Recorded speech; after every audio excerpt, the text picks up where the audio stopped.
بسم الله الرحمن الرحيم. الحمد لله الذي جعل الرجال قوامين على النساء وأمرهم بإنقاذ أنفسهم وأهليهم من النار، والصلاة والسلام على من كان نموذجا لنا في كل شيء لا سيما في الحياة الزوجية، وعلى آله وأصحابه أجمعين. أما بعد، السلام عليكم ورحمة الله وبركاته. أهل الإسلام، أهل إيمان برادرlar, hurmatli otaxonlar, hurmatli ustozlar, aziz akalar, iymondosh qadrdonlar. Avvalo yaratgan Parvardigorimiz Alloh haq subhanahu va taologa beadad hamd va sanolar va shukrlar aytamiz. Habibi Mustafa sallallohu alayhi va sallam hazratlariga salovat va durudlar aytamiz. Mana bugun yana bir ulug' juma kunida sizdek mo'tabar aziz xalqimiz bilan, mu'min musulmonlar bilan o'zini baytida jamlanish baxtiga musharraf ayladi. Alloh taboraka va taolo uzoq yaqinlardan har bir bosib kelayotgan qadamlarimizga ajr va azim hasanotlar ato aylasin. Azizlar, payg'ambar sallallohu alayhi va sallam muborak hadislari bor. عن سلمان رضي الله عنه قال رسول الله صلى الله عليه وسلم: ما رفع قوم أكفهم إلى الله عز وجل يسألونه شيئا إلا كان حقا على الله عز وجل أن يضع في أيديهم الذي سألوه. qaysi bir jamoat Allohga qo'llarini ko'tarib bir narsa so'rasa, ularga so'ragan narsasini qo'llariga berish Allohning zimmasidagi haq bo'lib qoladi.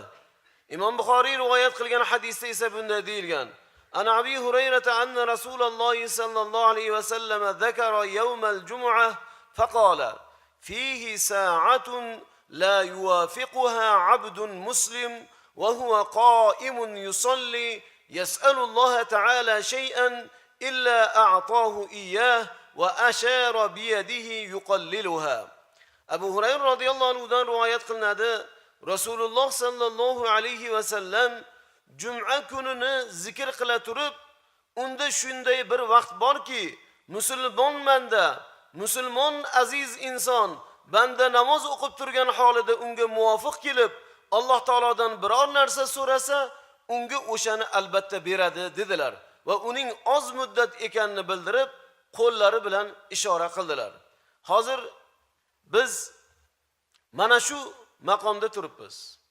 Inshaalloh foydasiz, behuda narsalardan yiroq qilib, duoyimiz ijobat bo'ladigan holat va soatga bizni olib kelgan Allohga hamd va sanolar bo'lsin. Allohumma la sahla illa ma ja'altahu sahlan va anta in shi'ta ja'altal hazana sahlan. Barchamizni yaratgan va quvvat beradigan Robbimizdan madad so'ragan holda siz azizlar bilan bugun o'tgan jumamizning yakunida e'lon qilganimizdek, bugungi mavzu oilada er va xotinning majburiyatlari mavzusida suhbatlashamiz. Dinimizda azizlar, er xotin o'rtasidagi muhabbat, mehr davomiyligi, uni ta'minlash o'ziga albatta xos qonun, qoidalar joriy qilingan. Agar er va xotin mazkur qoidalarga istoat qadar amal qilsalar, inshaalloh bir-birlariga nisbatan zimmalardagi burch va mas'uliyatlarni his qilib yashasalar, bularni bajarsalar, albatta bunday oilani qanday oila deymiz? Islomiy oila, baxt saodat ustiga qurilgan koshona oila deb aytsak xato bo'lmaydi. Er xotinning majburiyatlari haqida Qur'oni Karim oyatlari, Rasululloh sallallohu alayhi vasallamning hadislarida batafsil yoritilgan. Bu borada juda ko'p suhbatlarimizda ma'lumotlar, oyatlar, hadislar, solihlarning hayotidan misollar bilan bir necha bor bu borada suhbatlashilgan. Lekin oila masalasi ko'tarilganda jumboq shuki, bir tarafni ishi bilan bu hal bo'lmaydi. Tijoratchilar orasidagi bahs munozara ham bir taraf bilan hal qilinmaydi. Meros masalalari ham bir taraf bilan hal qilinmaydi.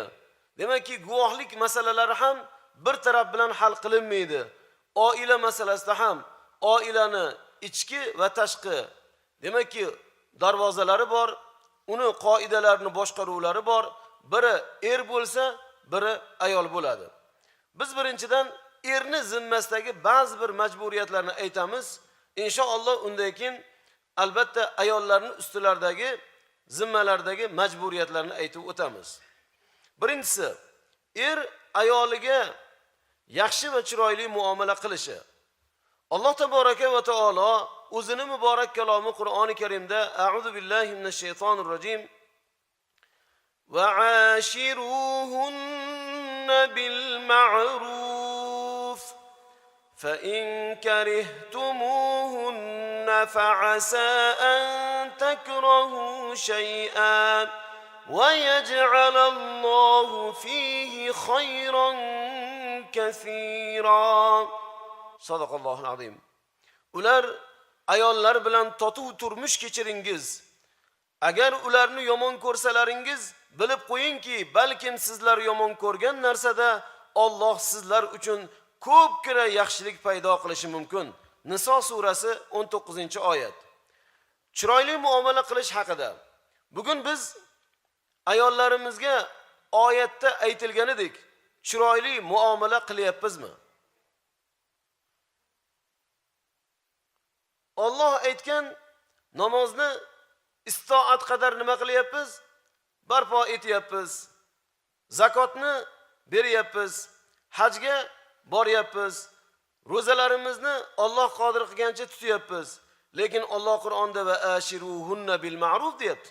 Namoz, zakot, haj qanday ana shunday bir buyruq bo'lsa, shior bo'lsa, Alloh taolo ayollaringizga eng go'zal muomalada ular bilan munosabatda bo'ling deb buni ham Alloh aytayotganligini unutib qo'ymayapmizmi? Ya'ni namoz bobida faolmiz, ibodat bobida faolmiz, zakot bobida, boshqa bir boblarda birinchi o'rinlarga harakat qilyapmiz, lekin aynan shu bilan birga kelgan bob ayollar borasida-chi, ularga muomala borasida-chi, bizga kim buyruq qilgan edi buni? Bir ayol bizga saytimizga xat orqali so'rab, qoraka hadisda erni rozi qilgan ayol jannatga kiradi deyilgan. Men qo'limdan kelgancha deydi, erimni duolarini olishga, itoat qilishga, soliha ayol bo'lishga harakat qilyapman. Lekin ba'zida shunday holatlar bo'lyaptiki, umuman arzimagan uydagi bir kichkinagina bir erkak kishi ko'zini yumib olsa bo'ladigan ba'zi bir narsalardan uchqundan alanga yasab, meni ushlab olib qattiq uradilar. Kaltaklaydilar. Shunda dilim og'rib qolyapti. Mana shu ishim gunoh emasmi? Dilimga qarshi bora olmayapman. Xafa bo'lib qolyapman erimdan. Shunga qiyomatda javob bermaymanmi deb so'rayapti. Ana erkakka qarang-da. Mana bu ayolni qarang. Odobini qarang. Ana bu erkak uryapti, kaltaklayapti. Yana so'rayapti-da, shunda dilim u kishidan xufton bo'lib qolyapti, dilim ozorlanib qolyapti. Shunga qiyomatda meni so'rog'im qanday bo'ladi deb so'rayapti. Mana azizlar, oramizda qanday odamlar bor. Ayollar Allohni bizga bir vaqtinchalik bergan omonati. Payg'ambarimiz alayhisalom Hajjatul Vadoda nima dedilar? Vidolashuv haji eng shartiyalik, hammamizga eng zarur amal qiladigan ahdi paymondir.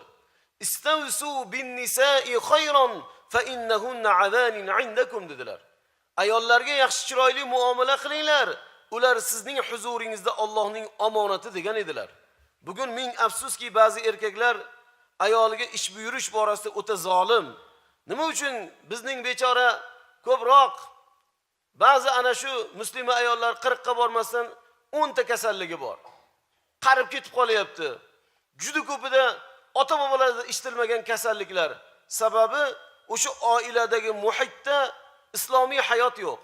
O'sha oilada haqiqatda ham er o'zini vazifasini, burchini, islom oldidagi, diyonat oldidagi, erkaklik oldidagi burchini ado qilmayotganligini kasofatiga mana shunday ishlar bo'lyapti. Payg'ambarimiz alayhissalom eshitaylik bu hadisni, anglaylik bu hadisni, qalbimizga joy qilib olaylik bu hadisni, agar payg'ambarga muhabbat qilgan bo'lsak.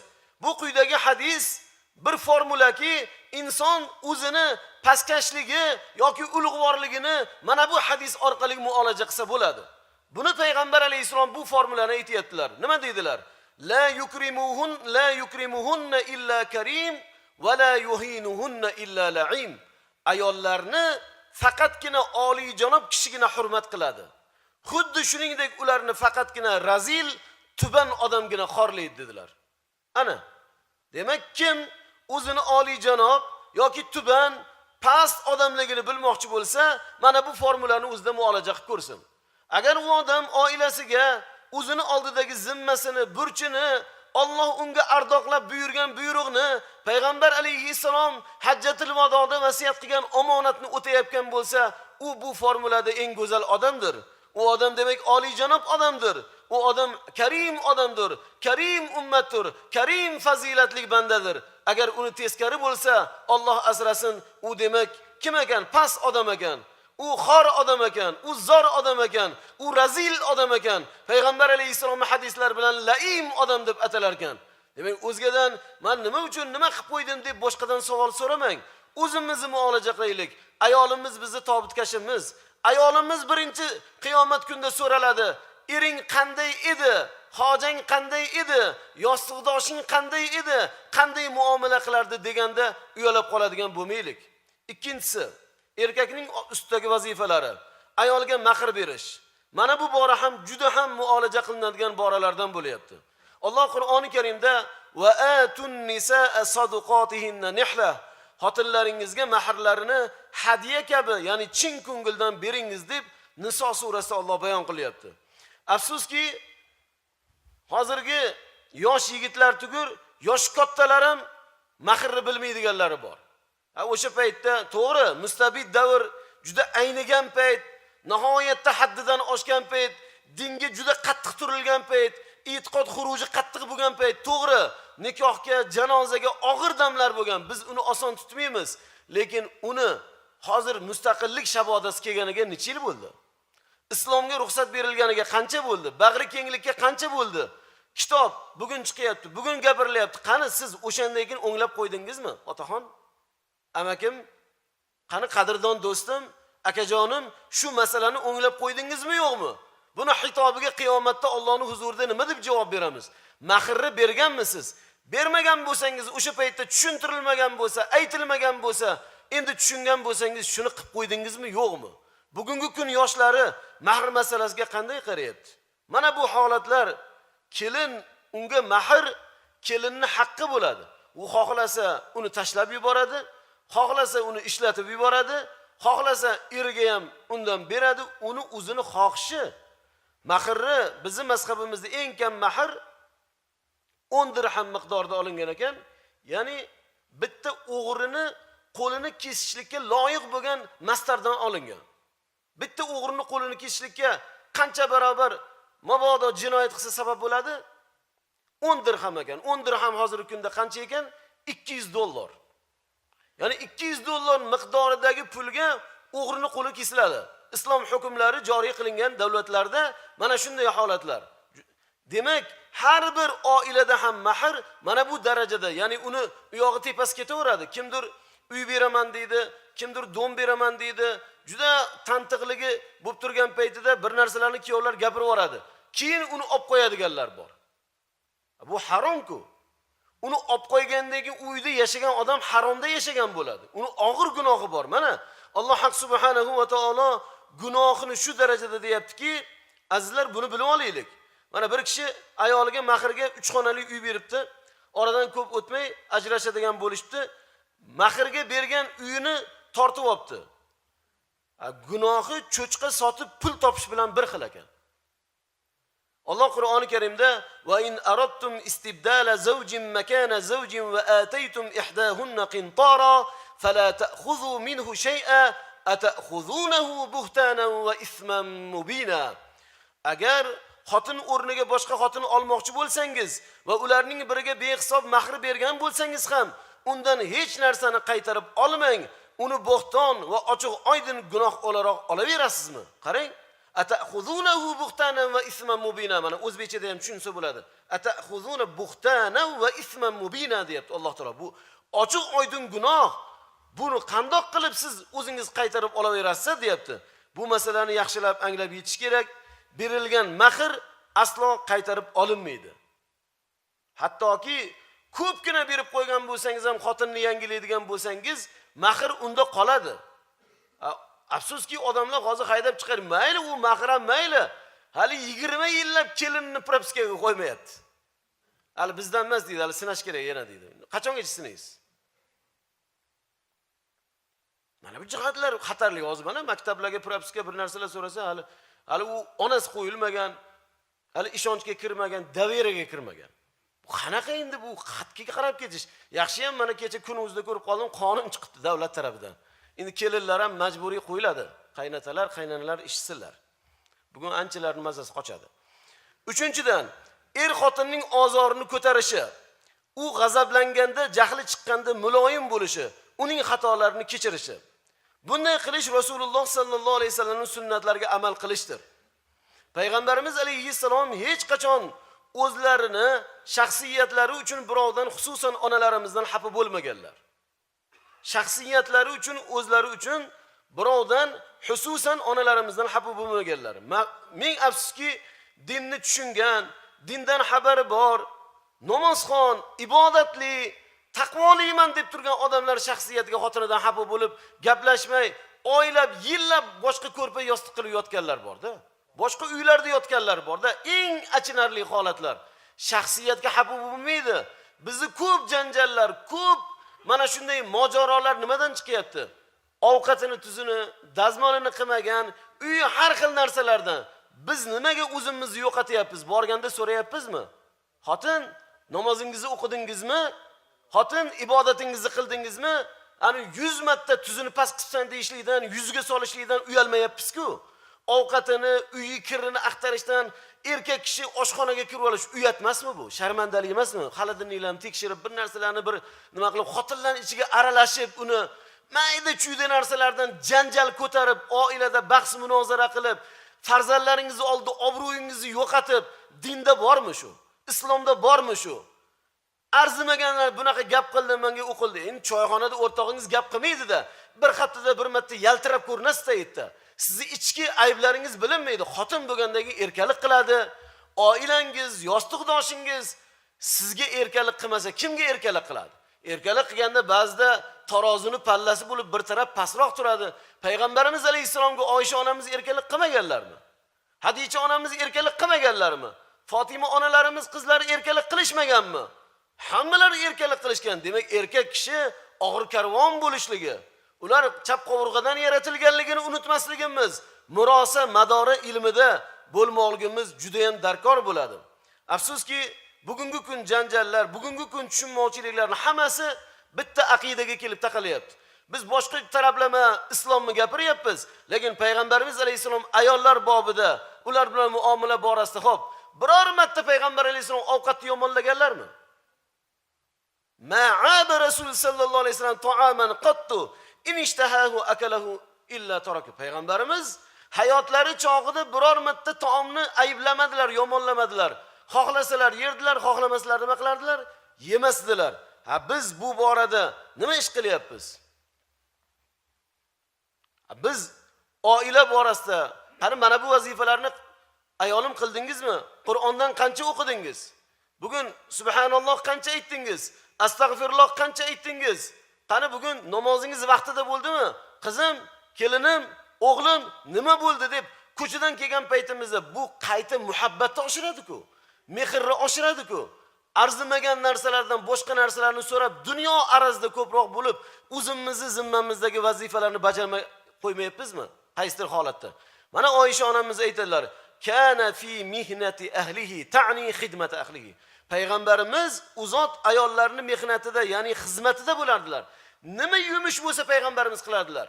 Echkini sog'ishmi, uydagi o'tin harajlarmi, o'zlarini kiyimlarini tikishmi, yamoq solishmi payg'ambarimiz alayhisalom qilardilar. Biz ham agar qilishlikda xotinimga yoqaman deb qilsak unda foyda yo'q. Ertaga qozon tovoq sizga o'tadi. Lekin payg'ambar alayhisalom qilgan ekanlar, Rasul alayhisalom qilgan ekanlar. Alloh shu ishimdan rozi bo'lar ekan. Musulmon odam oilasida oila parvar bo'lar ekan. Oysha roziyallohu anha onamiz payg'ambar alayhisalom oila parvar edilar. Hamma mehnat qilardilar. Mana shu sunnat qiling desangiz obro'ga obro' qo'shiladi. Salobatingizga salobat qo'shiladi. Sharafingizga sharaf qo'shiladi. Demak, poydevorida negizida qanday e'tiqodda, qanday yordamda bo'lish? Payg'ambarimiz aytadilar. Qarang, xato izlovchilar mana shu hadisni o'zimizga bir darslik deb bilaylik. La yafruk mu'minun mu'minatan in kariha minha khuluqan radiya minha akhar. Rawahu Imom al-Muslim. Mu'min er mu'mina xotindan nafratlanmasin. Agar uning bir xulqini yomon ko'rsa, boshqa xulq tufayli undan rozi bo'lib ketaveradi. Imom Muslim. Demak, erkak xotinining ayrim fe'lidan g'azablansa, oilani buzishga shoshilmasligi, balki uning yaxshi odatlarini ham ko'z oldiga keltirib, "Ya, alhamdulillah, ey Robbim, mana bu jag'i bor, tili bor, to'g'ri. Lekin namozi ham bor. Haqiqatda ham mana bu fe'li bor-u, mana bunday qo'lin shirinligi ham bor. Mana bu ishi bor-u, lekin mana bu ishida bag'ri kengligi bor. Onamga, otamga bo'lgan xizmati o'zgacha, bolalarimga bo'lgan mehribonligi boshqacha, menga tortishishi boshqacha" deb ba'zi bir xursand qiladigan uni boshqa xulqlari borligini o'ylab boshqasini kechiring. Nega? Alloh subhanahu va taolo bir muhim o'zini muborak oyatlarida fa in karihtumuhunna fa'asa an takrahu shay'a wa yaj'alallahu fihi khayran kaseera. Agar ularni yomon ko'rsalaringiz, bilib qo'yingizki, balkim sizlar yomon ko'rgan narsada Alloh sizlar uchun ko'pgina yaxshilik paydo qilishi mumkin demoqda. Bu ayolning tabiatidagi ayrim nuqsonlarga sabr qilishni, ba'zi xatolarga ko'z yumishni, ba'zi xatolarga quloqlarimizni kar qilishlikni erkak kishi o'zi taqozo qilish kerak ekan. Payg'ambarimiz alayhisalom hadisda ayollarning yaratilishini aytib nima dedilar? Innal mar'ata khuliqat min zil'in lan tastaqima laka ala tariqatin fa in istamta'ta biha wa biha 'iwajun va in dhahabta tuqimuha kasartaha va kasruha talaquha. Mana bugun erda ayb deyapmiz, ayolda ayb deyapmiz.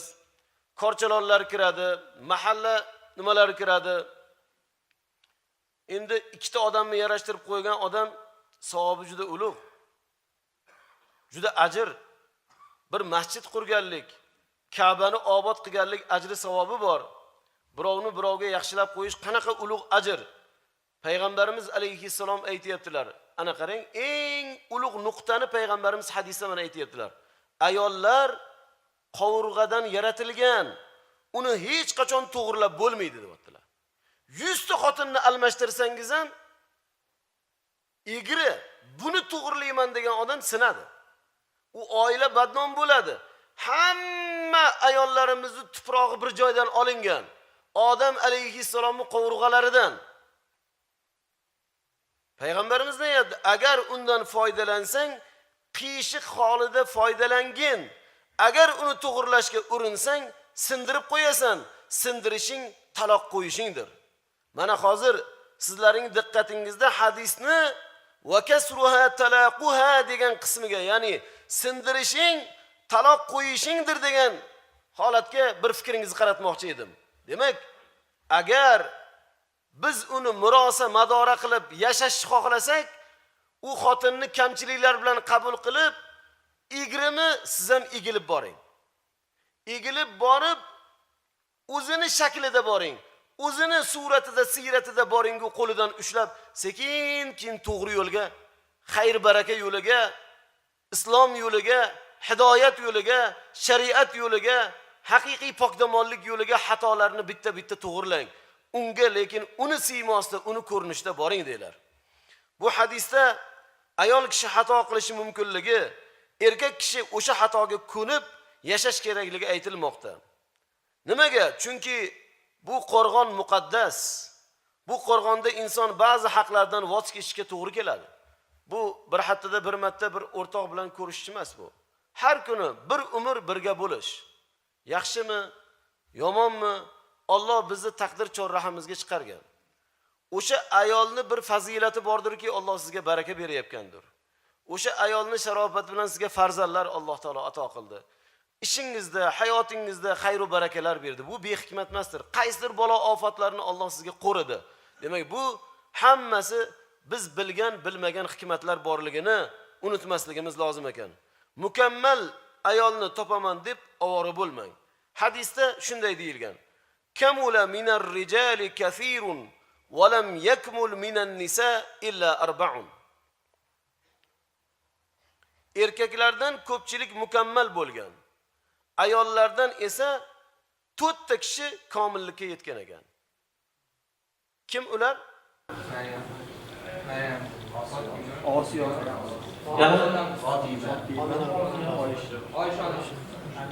Hadicha onamiz, maşallah. Ko'pchilik bilar ekan.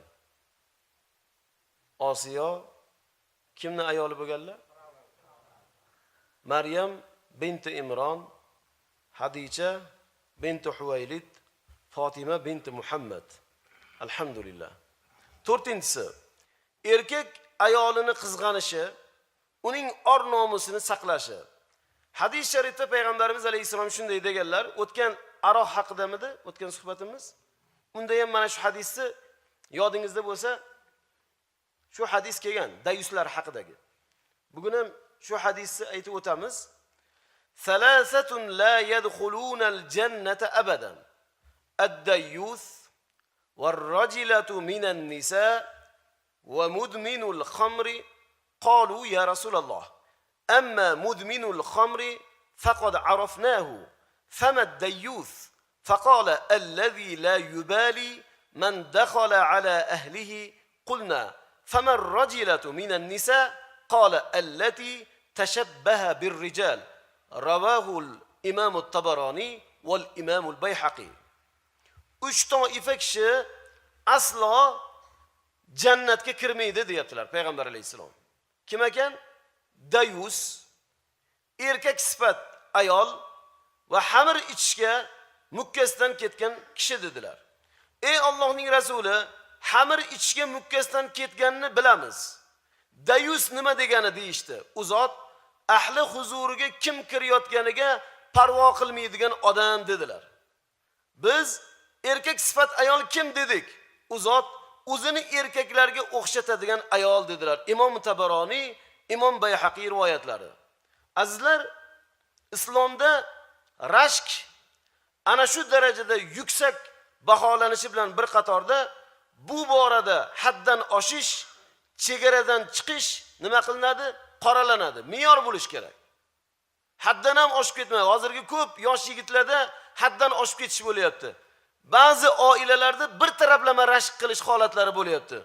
O'z o'rnida me'yorda bo'lgan rashk erkakda bo'lsin, ayolda bo'lsin, maqtalgan, go'zal deyilgan va go'zal turmush taqozosi deb albatta bu buyuk hislatlardan deyiladi. Har ikki tomon ham umr yo'ldoshini me'yorida rashk qilishligi bizning dinimizda nima qilinadi? Qadrlanadi. Lekin rashkni to'g'ri tushunaylik. Bugungi kunda erkaklar rashk bu faqat ayolni boshqa erkak bilan gaplashishdan qaytarish deb tushunadiganlar bor.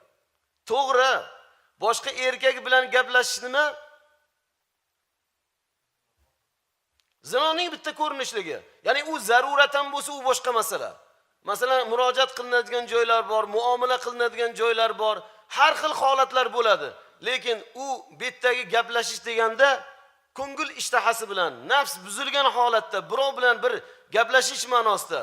Lekin afsuski, nomahram erkak ayolini gapirishga yo'l qo'ymaslik haqiqiy badrashklik. Lekin rashk faqat shu degani emas. Bugun ko'pchilik rashkni tor bir ma'noda tor qilib qo'ygan. Falonchi o'ta rashki baland deyshadi, lekin ayoli esa boshida ro'moli yo'q. Lekin o'ta rashkchi. Buni qanaqa baholash mumkin? Rashki bilan degan erkaklarning qizi o'zini hammaga ko'z-ko'z qilib, butun hamma yoq muzey bo'lib yotibdi. teatr hamma yo'q. Hamma narsa jihozlar ko'rinyapti. Lekin shuni akamiz rashkchilar. Bu qanaqa rashk? O'zingiz olib beryapsiz, o'zingiz kiydirib qo'yyapsiz, o'zingiz shuni barakalla deb chiqaryapsiz. Bu qanaqa rashk bo'ladi? Bu dayus deyiladi buni. Dayus abadiy jannatga kirmaydi deb payg'ambar alayhisalom aytayaptilar. 5-si, xotinini uy-joy bilan ta'minlash. Bu haqda Alloh subhanahu va taolo muborak kalomi Qur'oni Karimda askinuhunna min haythu sakantum min wujudikum. Ularga o'zlaringiz maskan tutgan joydan toqatingizga qarab joy beringiz. Taloq surasi. Bugun ba'zi kishilarda buning teskarisini ko'rish mumkin. Ya'ni qaynata olib bergan uyda ba'zi qo'shtirnoq ichidagi erkaklar yashashyapti. Yoki yarmiga kelib bo'ldik. Yani uni jihozlarini oldiryapmiz bekor. To'g'rimi? Mebellari o'shaniki, kiyimlar butun hammasi 1 yilga 2 yilga yetadigan qilib oldirib, endi tashvish chiqyapti. Bola bo'ldi, tug'ilgandan endi nargi taraf tashvishga tushadi. Qiz bola taraf. Beshiklarni har xili chiqibdi hozir. Kecha bitta odam aytayapti. Qizim tug'adigan 1 hafta 10 kunda bozorga tushdim qoraga dedi.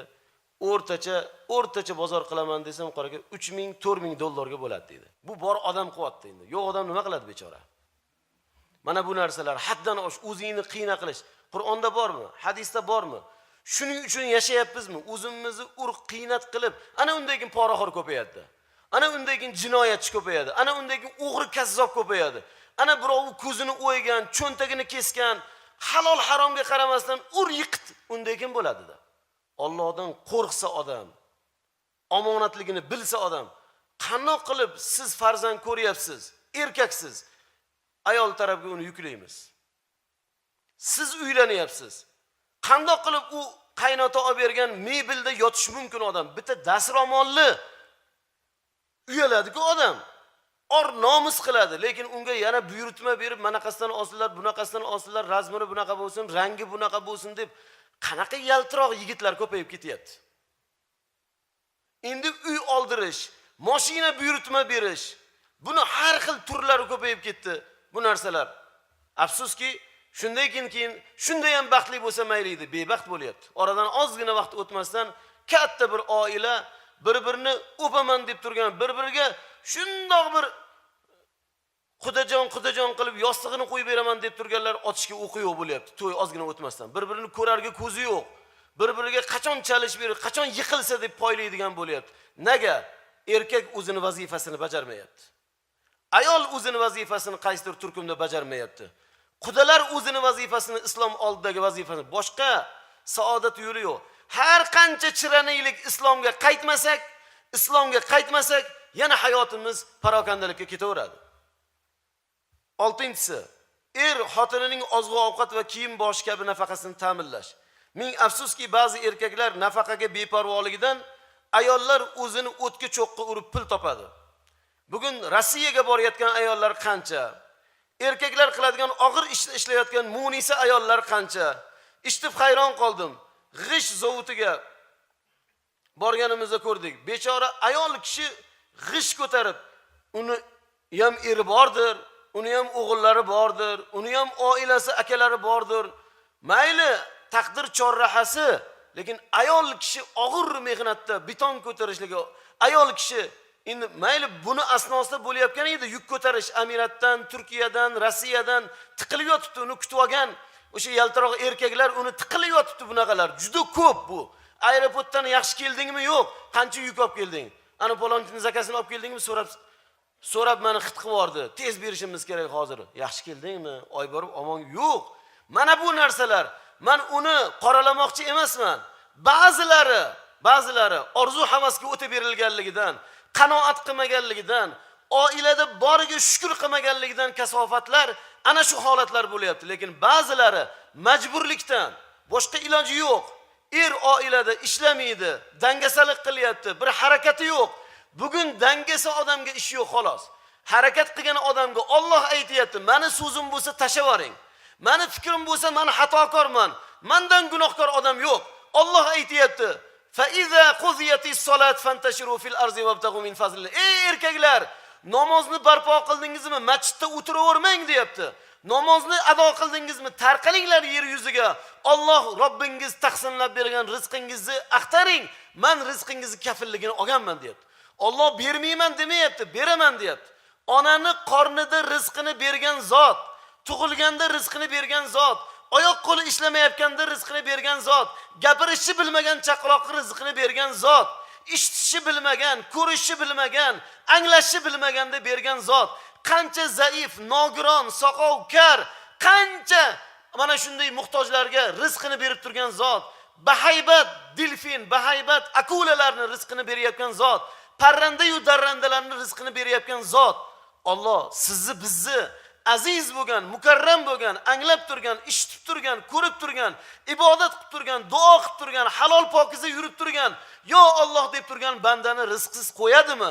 Sizni farzandlaringiz bor, sizni zurriyotingiz bor, sizni ahli oilangiz bor, duo qilib turgan. Alloh bermaydimi? Beradi. Faqat erkak kishi mard bo'lib Bismillahirrohmanirrohim deb, ey Alloh senga tavakkul qildim deb chiqsa Alloh beradi. Beradi, bermaydi emas. Biz o'zimiz mana bu dilimizni, niyatimizni nurafshon qilib to'g'rilasak, Allohdan so'rasak, g'ayrat qilsak, shijoat qilsak, dangasalik qilmasak, loqaydlik qilmasak, orzu havas xayolotga berilmasak, Alloh beradi. Afsuski bugun Mardigor bozorida ish topish uchun, ro'zg'or tebratish uchun ish qidirib yurgan ayollar qancha. O'shalarning eri yo'q deb o'ylaysizmi? Bor. Faqat nafaqa mas'uliyatini unutgan uyida uning ana shunday kishilari bor. To'g'ri, noshkur ayollar ham bor. Ya'ni er qo'lidan kelgancha harakat qilib topib kelgan pulga qanoatlanmaydiganlar bor. Falonchining eri har kuni falon so'm topadi. Xotiniga falon narsa olib beribdi. Siz qachon menga shu narsalarni olib berasiz deydigan ayollar ham yo'q emas. To'g'ri. Mana yaqinda 3-4 kun bo'ldi bizga bitta shu oila masalasini ko'rdik. Oxiri gapni indallosi mahalla oqsoqol hammasi bilan kirganimizda taqalayapti. Men bu kishiga 2 yildan beri shart qo'yganman deyaptilar. Men ana bu yigitni ko'rib, men birorta bolani chaqirib olmoqchi bo'ldim yonimga. Govdali yigitda, tuyo xurkiydigan yigit. Hozir jahl qilib qolib menga tashlanib qolmasin dedim. Endi mabodo u bu deydigan bo'lsam deb endi bekor mo'ljallab turasiz-da. Tursam, ana kichkinagina xotin. Kichkinagina xotin. Keyin men siz rasmiy xotiningizmi? Qanaqa bu o'zingizning xotiningizmi, birinchi xotiningizmi? Unaqa so'rab, sekin gapni olib kelsam, haligi yigit qo'rqib ketadigan yigitlar. Yo'q, qora aka, anaqa deydi, qaynonam deydi pasportim. Mana ko'rsatamiz, nikohimiz bor deydi. Topshirib bo'lgan ekan, yo'q, hamma narsani. Ha, o'tiring dedim. Anu endi xotini, mashalloh. Xotini vir gapirib ketdi, endi onasi gapirsin desam, onasi undan battar endi gapirib ketyapti. Oxiri nima endi kinaya maqsadga o'ting. Xo'p, nima qilish kerak? Nimaga kelding bu yerga? Bu mahkama-yu kubro emas, sud emas bu. Bu masjid bu. Men domlaman bu. Bunaqa ishlar bilan biz shug'ullanmaymiz, lekin domlalar shu parashyutdan tashlamayapti xolos hozir. Nima qilay desam, ayting bunga deydi. 3 yil bo'ldi. 3 yildan beri Matizda yuraman. Menga dugonalarim hammasi Malibu minyapti. Hozir Captiva-mi deb bo'layapti. Olib bersin, yo'qsa men yashamayman deydi. Ana u yigit o'zi traktor minadigan holi yo'q. Bir ahvolga tushib qopti ana bu yigitni. U Malibu zakaz qilyapti bunga. Kimni ham Malibu ekanlar. Bu qanaqa bir ahvollar bo'lyapti-da, mana oqibatni qarang, tagi kelib dunyo arazi. Voy, ota-bobolarimiz uyida onalarimiz, "Onaxon, siz shunaqa mashinalar minganmisiz?" desam, "Yo, biz davrimizda bunaqa mashinalar nima bo'lmagan." Voy, baraka topkur, hozirgi davrda ham hamma mashinalar minmayapti. Bu ham bir bugungi kunda bir fitnasi bo'ldi. Mashina, yangi telefon olib berish, bir narsalar yangi tillo ko'mishlar, bid'atchilar uni chiqarib yotibdi. Bugun chiqyapti, peshindan yangisi chiqyapti. Mana bu narsalar erkakni belini bukib qo'yapti-da qaysidir ma'noda. Demak, bugun mana shu holatlarda ham noshukrlik ham ba'zi ayollarda bo'lyapti. O'zi ayollar bobiga hali kelmadimu, o'tib ketib qoldim. Shuning uchun demak, mana bu borada ham albatta ayollarimizda ham ayb yo'q emas.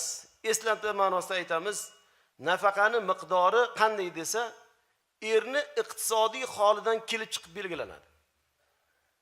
Ya'ni u dugonasinikida paloncha desa, uni keng bo'lsa, undan andozani olinmaydi-da. Palon dugonamnikida eri mana qilib berar ekan, palon yo'q, o'zingizdan pastga qarang.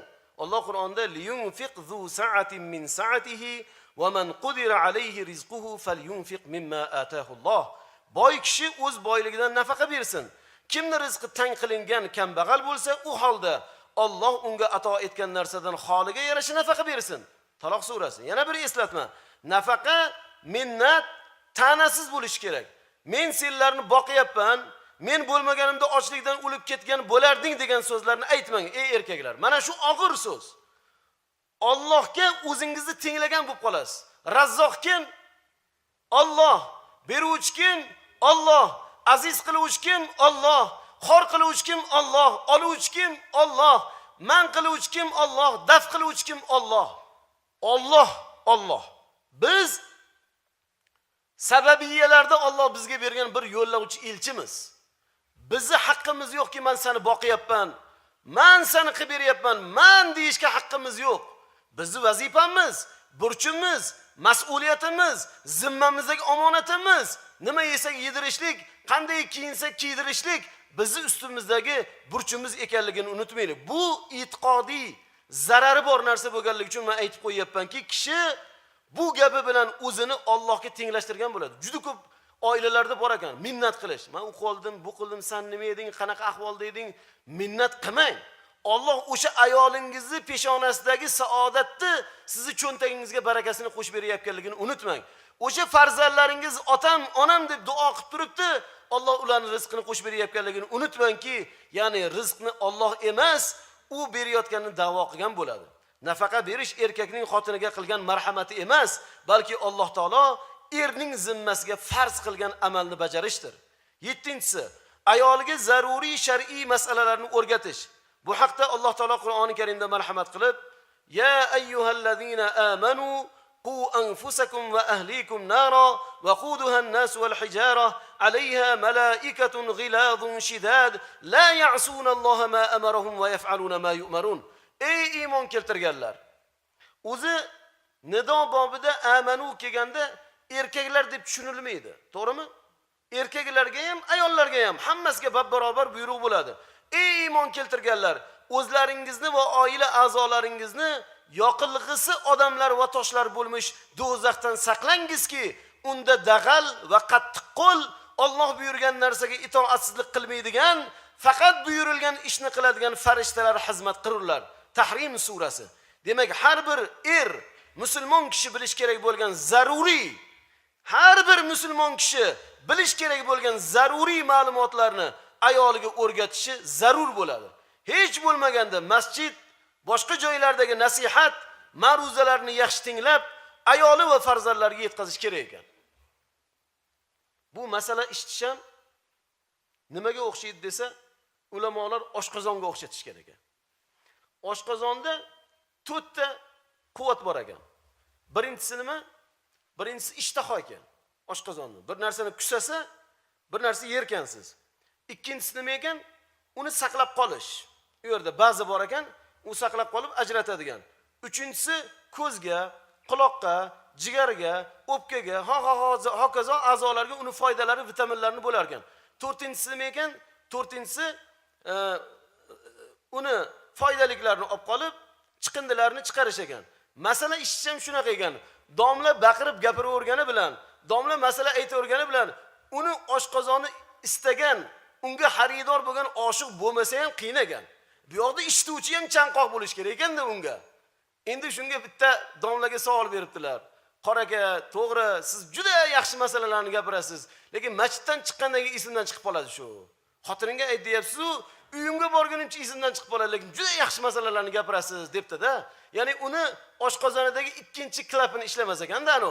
Ya'ni birinchisi ishtaha zo'r, lekin saqlab qolish ba'zisi ishlamas ekanda, to'g'ri u yoqqa ketib qolar ekan. Shunaqa ekan, shunda domla aytibdilar. Saqlash yo'qmi? Desilar, saqlash yo'q. Ketgan ekan. Demak, siz nima qilasiz? Aytayim debdilar.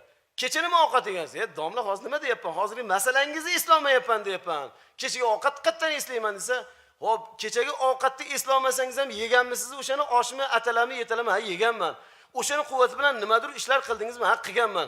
Bu masalani ham ishtavering, esingizda qolmasa ham bir kun tang'illab boshingizni urilganda, domla aytuvdilar deb hech bo'lmasa o'sha kunda amal qilib qolasiz" degan ekanlar.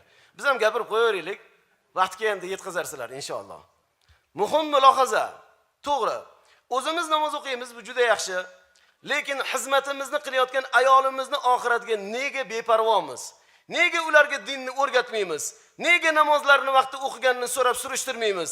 Nega ularga diniy axloqiy kitoblarni olib berib, diniy savodxonligini oshirmaymiz? Oldingi ota-bobolarimiz bilan bugungi kunning o'zbegining orasini solishtirib chiqsak, ular qilgan ko'p ishlarni qilmayapmiz. Ana o'sha ishlardan eng kattasi, eng muhimi ayollarimizni ziyoli qilish masalasi. Ilgargi ajdodlarimiz birinchi navbatda ayolini ilmli qilgan ekan. Chunki u ayol ertaga tug'iladigan bolasini tarbiyasi, ilm olishini yaxshi yoki yomon bo'lishiga sababchi bo'lgan. Mana kitoblarni o'qing, yurtimiz allomalarining hayoti bilan qiziqing. Ularning siyratida nima deb yoziladi? Bu olim ilk darsni kimdan olganlar deb keladi? Onalardan. Bu kishi birinchi Qur'onni kimdan yodlagan ekan? 5 parasini desa onalarda. Bu kishi hadisni kimdan yodlagan ekan? 100 tasini desa onalarda. Bu zot birinchi ustozlari kim ekan desa volidai muhtaramalari. Hozir ishtilayaptimi? Hozir ishtilayaptimi shunaqa? Yo'q. Hozir nima bo'lyapti? Hozir masalan muzikani xirgoyi qilish bor, seriallarni ko'rish bor, g'iybat ig'vo bor. Har xil gaplarni gapirib bolasini emizyapti. Dugonasi bilan gaplashib bolasini emizyapti. Kino ko'rib emizyapti. Bola yana ham oyoq qo'li ishlab ota-onasini urmayapti hozir. Hamma narsa bir yosh bolaning qo'liga telefonni berib qo'ying, titkilab ichiga kirib ketyapti. Tayyorda, o'zimiz tayyorlab beryapmiz. Afsuski, bugun ona o'zi Qur'on o'qimasa, bola qanaqa qilib Qur'on o'qiydi? Bugun ota Qur'on o'qimasa, bola qanaqa qilib Qur'on o'qiydi? Oilada namoz, ibodat, o'zi oilada barkamol bo'lmaydigan bo'lsa, qanaqa qilib bolasidan yaxshi tarbiyani, rohatni, saodatni, sharafni ko'rish mumkin? Ertaga orzu havasini ko'rish mumkin. Uni poydevori bo'lmaydigan bo'lsa. Mana bu jihatlar. 8-dan xotinining xususiyatlari va o'rtalaridagi aloqalari haqida og'iz ochmasligi hamda odamlar o'rtasida yoymasligi kerak. Mana bu ham og'ir ishlardan biri. Hozir Alloh taolo Qur'oni Karimda shunday degan: "Hunna libasul lakum va antum libasul lahunna." Ular sizlar uchun libos, sizlar ular uchun libosdirsiz. Baqara surasi. Ulamolar ushbu oyat karimani tafsirlarida libos so'ziga turlicha ma'nolar bergan ekanlar. Ba'zilari xotin bir-birining aybi nuqsonini libos kabi yashiradi desalar, boshqa birlari xotin bir-birlarini fahsh va zinodan saqlaydilar degan ma'nolarni bergan ekanlar. Ikkala ma'no ham to'g'ri, lekin bugungi kunda katta muammo bo'lib turgan narsa bir-biriga libos bo'lish kerak bo'lgan erkaklar ham, hatto xotinlar ham to'shak sirlarini boshqalarga yo'yapti. Uyat bo'lgan. Hattoki mana otalarimiz o'tirishibdi. Ismini aytilmagan. Hozir bemalol ismini aytayapti xotinlar, erini. Falonchi akam, bu ham xotinini bemalol falonchi deb otini uyat bo'lgan, uyat bo'lgan. Bir chiroyli so'zlar bilan yo bitta bolasining nomini masalan katta bolasi Abdulloh bo'lsa, Abdulloh bu yoqqa qarab qo'yarlarmi? Abdulloh uyat bo'lgan. Bu hozir endi spalnilarga ham ko'rib, rasmlarga olib, videolarga chiqarib, to'ylarda qo'yib qo'yishyapti. Bu qanaqa bir? Ana undan keyin chillalik degan to'y bir hafta o'tmasdan og'zi qiyshayib qolyapti. Ko'rgim kelmay qolyapti deyapti. Bir-biridan judolik bo'lyapti. Qaynona bilan keyin qirpichoq bo'lyapti bir-biriga. Xudo andalar bir-bilan urushgan, talashgan bo'lyapti. Nega? Chillalik degan narsa bor-ku. Uyat bor, or-nomus bor, odob bor. Biz qanaqa millatmiz? Kimni avlodimiz? Bu uyat narsalarni tashqarida so'lagi oqib o'rtoqlarga gapirib, bu sharmandalik emasmi? Qanaqa bir bugungi kunda yigitlarimiz choyxonalarda o'tirib olib, bir-biriga maqtanib, xotinini gapirib, xotinini yomonlab, yana o'sha xotinning oldiga kirib, bu qanaqa ikki xillik bu? Mana hadisdagi kelgan narsalar, mana dinimizda aytilgan narsalarni eshitaylik. Payg'ambarimiz alayhisalom aytayaptilar: "Inna min asharrin nasi indallohi manzilatan yawmal qiyamah ar-rajulu yufdi ila imra'atihi va tufdi ilayhi thumma yanshuru sirraha." Qiyomat kunda Allohning dargohida eng yomon maqomda bo'ladigan odam o'zi yoki xotinining tashabbusi bilan jinsiy aloqa qilgan va xotinining sirlarini oshkora qilgan erkakdir. Eng yomon odam deyaptilar. Hadisga e'tibor berdingizmi? Payg'ambarimiz alayhisalom unday kimsalarni eng yomon maqomda bo'ladi deyaptilar. Endi ma'ruzamizning ikkinchi qismiga o'tamiz.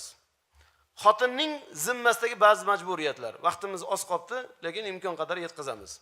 Birinchisi, ayol kishi eriga itoatkor bo'lishi. Ayol kishi gunoh bo'lmagan hamma ishda eriga itoat qiladi. Ayolning eriga itoat qilishi naqadar buyuk fazilat va baxt ekanligini payg'ambarimiz alayhisalom aytib, ayol 5 vaqt namozini o'qisa, yilda 1 oy farz ro'zasini tutsa, o'z farjini haromdan saqlasa, erga itoat qilsa, unga jannatning istagan eshigidan kir deyiladi. Imom Tabaroniy rivoyati. Ayollarga xitobimiz: siz eng oliy jannatga kirishingiz uchun katta imkoniyat egasiz. Muhtarama opa-singillar, onajonlar, qizlarimiz. Aslida jannatga kirish uchun kishidan juda ko'p narsa talab qilinadi. Erkak kishini juda ko'p talablari bor, to'g'rimi? Lekin buni qarangki, ayollardan arzimas narsa talab qilinmoqda. Ya'ni qo'lidan keladigan ish, og'ir narsalar emas. Mana hadisda eshitdingiz. Bu erga itoat qilish, sizdan mashaqqatlar chekib, yurt kezib, ilm izlash talab qilinmayapti. Sizdan dinining himoyasi uchun dushmanlar bilan jang qilish talab qilinmayapti. Dinni yetkazish uchun u yoqdan bu yoqqa yurib da'vat qilish talab qilinmayapti. Bitta narsa, Alloh farz qilgan islom ustunlarini bajarib, eringizga itoat qiling, bo'ldi. Jannat sizniki. Xohlagan darvozasidan kirasiz. Eslatma, Ramazon ro'zasini tutma, namoz o'qima, menga aroq olib kel, do'stlarimning oldiga chiroyli kiyinib chiq kabi gunohkor bo'lishga buyurilganda erga itoat aslo qilinmaydi. Ya'ni Allohga gunohkor bo'linadigan soatlarda hech kimga, maxluqqa itoat qilinmaydi. Payg'ambarimiz alayhissalom Allohga osiy bo'ladigan ishda bandasiga itoat qilinmaydi deganlar. Demak, muhtarama opa-singillarimizdan iltimos qilamizki, Alloh sizga yengillik ato qilgan bu narsalarga amal qiling. Namozingizni barpo eting. Ramazon oyida ro'zalaringizni tuting. Eringizga itoat qiling. Hayo iffatingizni saqlang. Jannat sizniki. Bu juda ham qulay, o'zingizni shaxsiyatingiz uchun, o'zingizni saodatingiz uchun, o'zingizni hurmatingiz uchun, o'zingizni obro'yingiz uchun sharaf bo'ladigan ishlardir. Ikkinchisi, ayol kishi faqat erining rozi bilangina ko'chaga chiqishi. Chunki mantiqan o'ylab qaralsa ham, uy ayol kishining fitrati va tabiatiga mos bo'lgan faoliyat maydoni hisoblanadi. Erkak kishi ko'chadagi ishlar, pul topish, ro'zg'or tebratish uchun mas'ul ekan, o'z-o'zidan bolalarni parvarishlash, ularni uy ichida yedirib, ichirib o'tirishga, kiyim-kechaklarni yuvib dazmollashga vaqt bo'lmaydi. Bu tabiatan ayol kishining fitriy vazifalaridandir. Alloh taolo Qur'oni Karimda ayollarga xitob qilib, "Vaqarna fi buyutikunna", o'z uylaringizda qaror topingiz degan Ahzob surasi. Nabiy sallallohu alayhi va sallam shunday marhamat qiladilar: "Haqquz zawji ala zawjatihi alla takhruja min baytihi illa bi iznihi, fa in fa'alat la'anahu Allohu hatta tatuba aw tarji'a." Erning xotini ustidagi haqqi ayolning ruxsatsiz uydan chiqmasligidir. Agar shunday qilsa, ya'ni iznisiz ko'chaga chiqib ketsa, to tavba qilguncha yoki uyga qaytguncha Alloh unday ayolni la'natlaydi dedilar. Imom Bayhaqiy, Imom Tayolasi rivoyatlari. Buni to'g'ri tushunaylik, noto'g'ri talqin qilmaylik. Hozir domla uyda o'tirish kerak ekan dedi. Bu bilan nimaga davlat rahbarida ishlayotgan qancha nimalar bor, undaqa poyizni u yog'iga bu yog'iga olib qochadigan ijtimoiy tarmoqda bir luttovozlar bor. Faqat kommentariychilar bor. Shunaqa bir aytib, bir yog'ini ushlab olib, o'tgan jumadagi suhbatimizda ham shuna qilib chiqdi. Bir yog'iga boshqa bir odamning masalasini qo'yib, bu qanaqa musulmon odam emas. Hozir ixtilof kimning ichida bo'lyapti? Omi johillar ichida bo'lyapti. Olimlar ichida, ahli ilmlar ichida, ahli Qur'onlar ichida, fozillar ichida, haqiqiy peshvolar ichida yo'q. Mana shu lodon odamlar, islomni yaxshi anglamagan odamlar, fitna chiqaruvchi, kimnidir o'yiniga raqs tushib beruvchi, kimnidir do'mbirasiga raqqosa bo'lib, tashqaridagi buzg'unchilarga o'ynab beruvchilar mana shunday ish qilyapti. Musulmon bunaqa bo'lmaydi. Tili bilan, qo'li bilan birovdan badgumon bo'lmaydi. Hidi bilan birovga zarar bermaydi. Musulmon shaffof bo'ladi. Musulmon tabassumli bo'ladi. Musulmon samimiy bo'ladi. 100 ta birovda xato ko'rsa, 99 ta xatosi turibdi. Men ko'rmagan bitta sababi bordir deb husnuzon, yaxshi gumon qiladi. Lekin afsuski, mana bunday noto'g'ri bir masala aytsangiz, vaqt taqozosi yetmaydi, ba'zi taraf qolib ketadi, ba'zida insongarchilik qilib. Buni ham to'g'ri tushunish kerak. Balki keyingi mavzularda ochilar deyish kerak. Undan darrov boshqacha bir undan uchqundan alanga yasamaslik kerak. Musulmon bunaqa bo'lmaydi. Bunda ham noto'g'ri tushunmaylik ayollar masalasida hamki, uyda o'tirsin degani soliha ayol, qoni'a ayol, uyda sharoiti yaratib berilgan ayol uchun o'sha ayolni jannati uni uyidir. Ayol uchun sharoitni go'zal qilib bering, u zerikmaydi u oilada. Zerikadigan holat bo'lmaydi. Nega?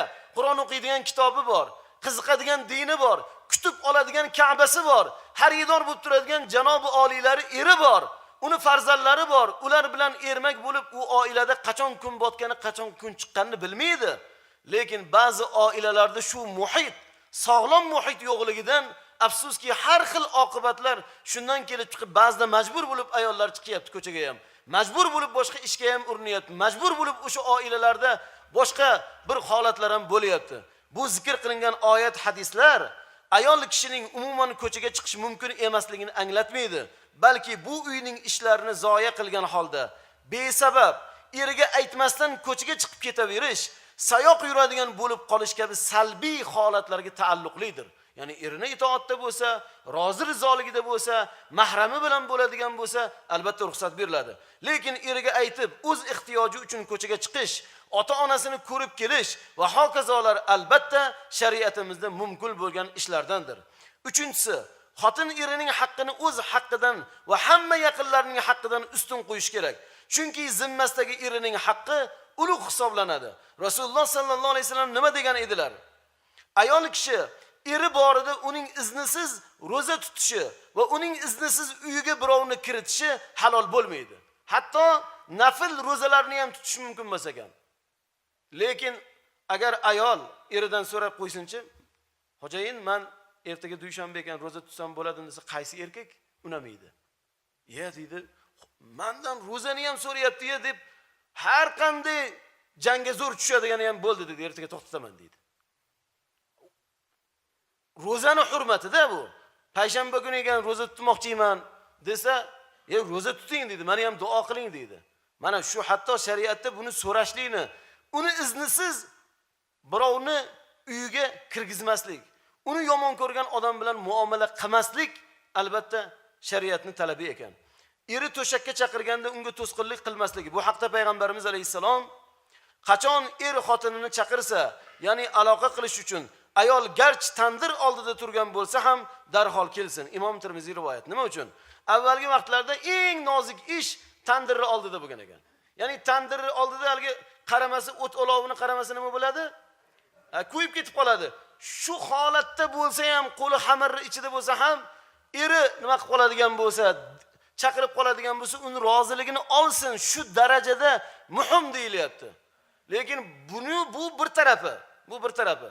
Ya'ni ayolni shu demakki so'rab qoladigan bo'lsa, lekin afsuski qancha oilalarda ayol istayapti, janavar yo'q.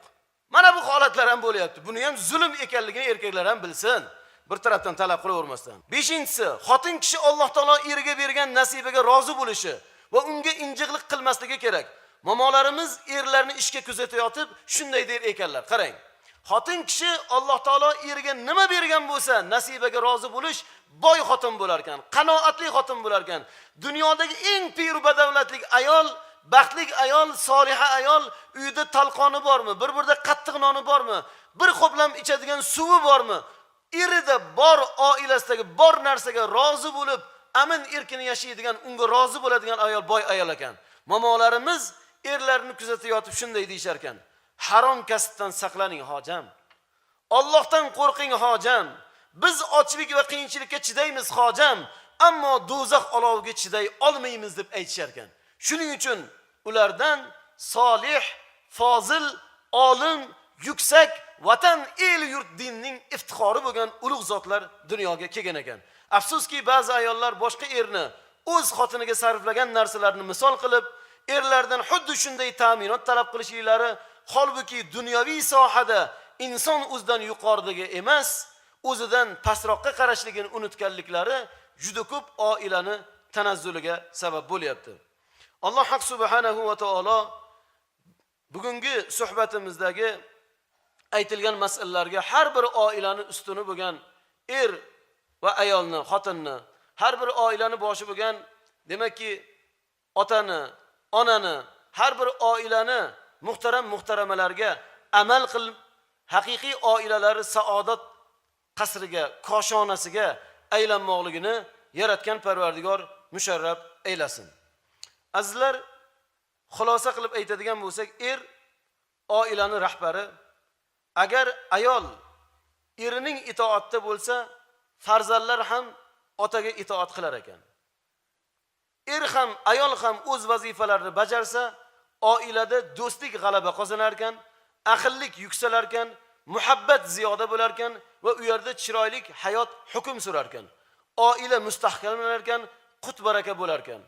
Agar unga amal qilinmasa, yuqorida aytilgan xorlik, zorlik, har xil xunuk natijalar bilan u oila barbod bo'lar ekan.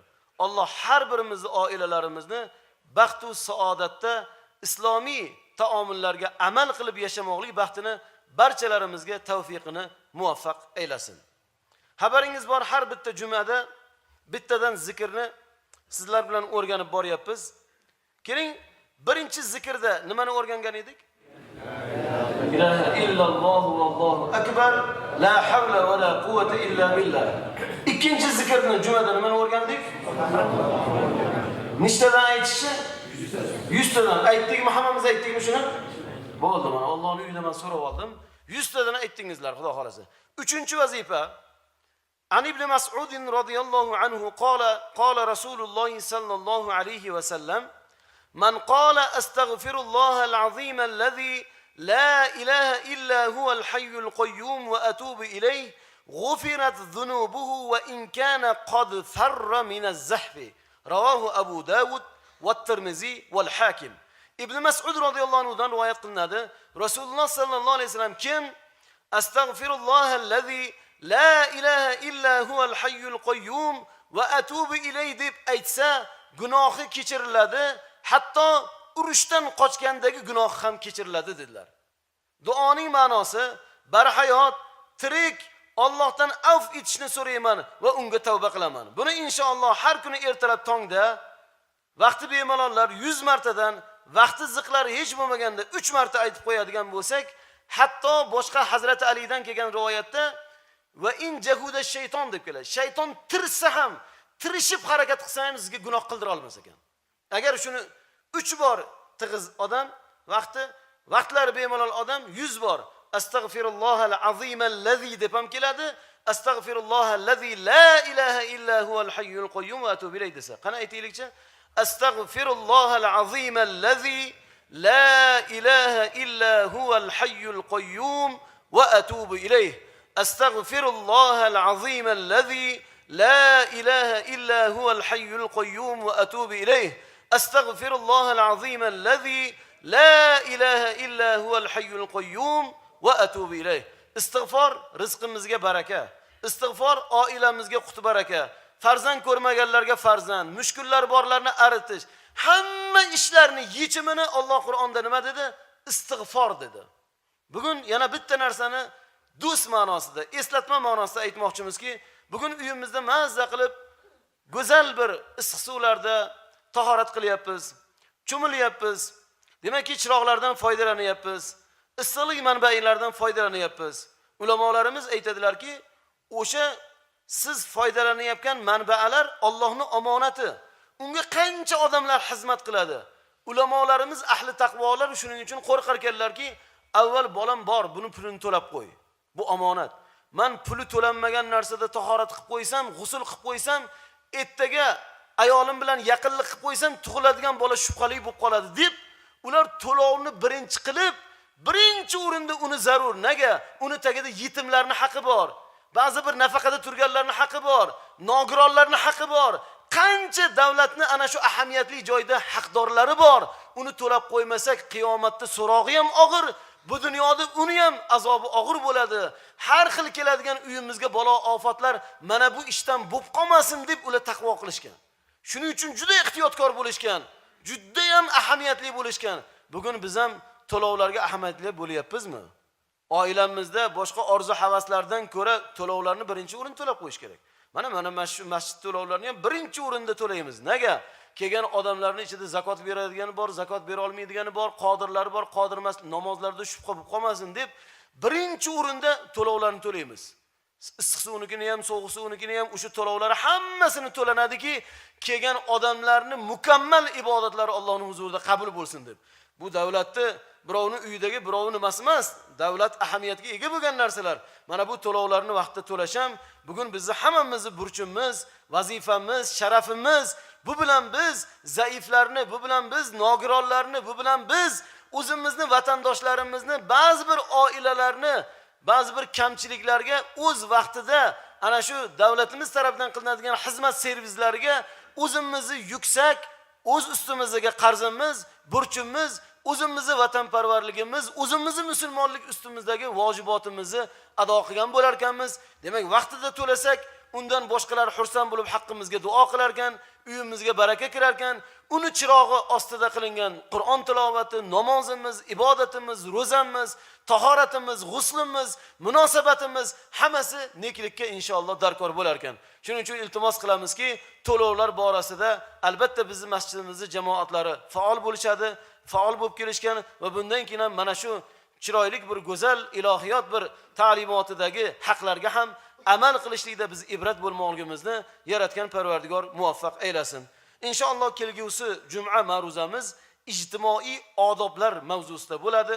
Alloh muvaffaq qilsa, nasibamizni qo'shsa, Alloh taolo mana shunday kunlarga yetkazsa, sizlar bilan juma saboqlarida yana ko'rishgunga qadar Alloh jalla va alo yana go'zal ayyomlarda, go'zal soatlarda, xalqimizning go'zal to'ylarida, muborak soatlarda, o'zining muborak zikrlarida hamdidor bo'lmoqligimizni ko'p yillarga musharraf aylasin. Vassalomu alaykum va rahmatullohi va barakatuh.